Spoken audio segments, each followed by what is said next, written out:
Hello guys, this is the main trade and we have done Hartmann who got 4th place at the Schwandorf regional today. Tell us, what did you play? I played Fire King with Snake Eye cards because I feel like the deck has solid lines under Fuwaros, which is the new maxi for TCG. Yeah, I'll show you the deck real quick. I played 40 cards, 15 non-engine, like 15 hand traps plus called.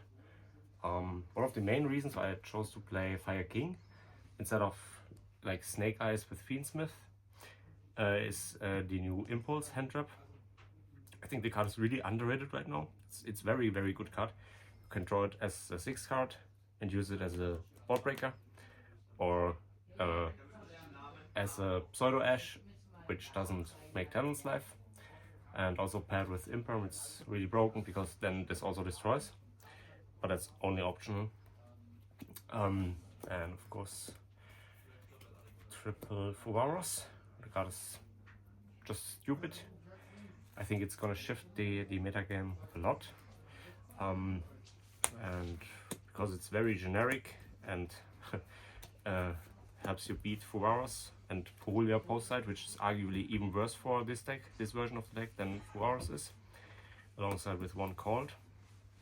Like I'm usually not a huge fan of called, but like with cards in the format that have as much impact as Fuwaros and Droll, I think it's justifiable to play this in the main, especially because it can also work against Engine if you're going second. You know, that's for the 15 hand drops we decided to play. Droll is good because of the Azamina cards, even the one card witch combos play into Droll. For the Fire King cards, we chose to run. This is pretty standard, I think, and double Kirin. I don't think you need more than 2. You can recycle it with the Doolittle Chimera and with the Sunlight Wolf, so you have plenty. And we decided to run 3 Vulcanics without the brick, because we felt like this plus any fire is still a somewhat decent combo, and if you have any extender alongside with it, like a negated witch for example, then you don't need the brick in the main deck because you already have an extender with the witch body, so it's not necessary to run the brick, in my opinion.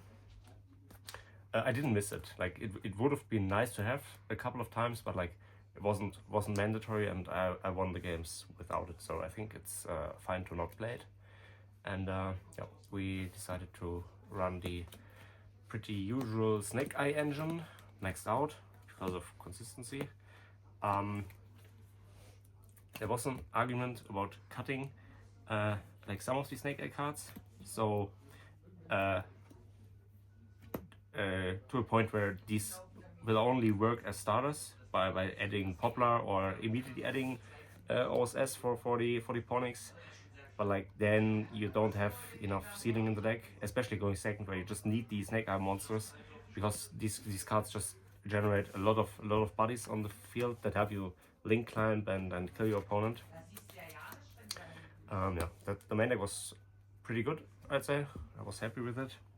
I had like decent matchups. Like I played mostly against meta, and I felt like the deck can handle those decks very well, especially post side where it gets a lot better going first and even better going second because of the cards we will show you now. These are our going first cards. Thrust, obviously, if you have a weird hand that can't play under 4 hours, you can just set one of those, or if you get shifted against tempo, you set this.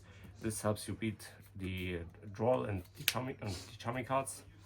The deck usually is fine against like one of those cards, but if they happen to have multiples, then you just can't play the game, so you have to have like an out for those cards, especially post-side where people are like playing more of those cards, where for example like Purulia is sided right now a lot, I think, and the card is really good against some matchups, and if you know you're going second, then there's no downside in having this card in your deck, because it will always go at least 1 for 1, and it limits your opponent's plays, basically.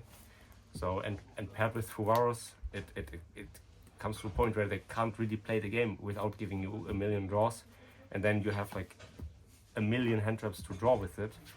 Yeah, talking about more hand traps. So like against heavy combo, I would have 21 hand traps in my deck post side, which is absurd. That's more than half of the deck.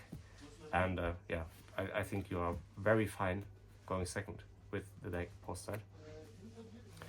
For the extra deck, I think there's nothing too spicy in there. The Exceed is mandatory in my opinion. It's really good if you're fine with ending on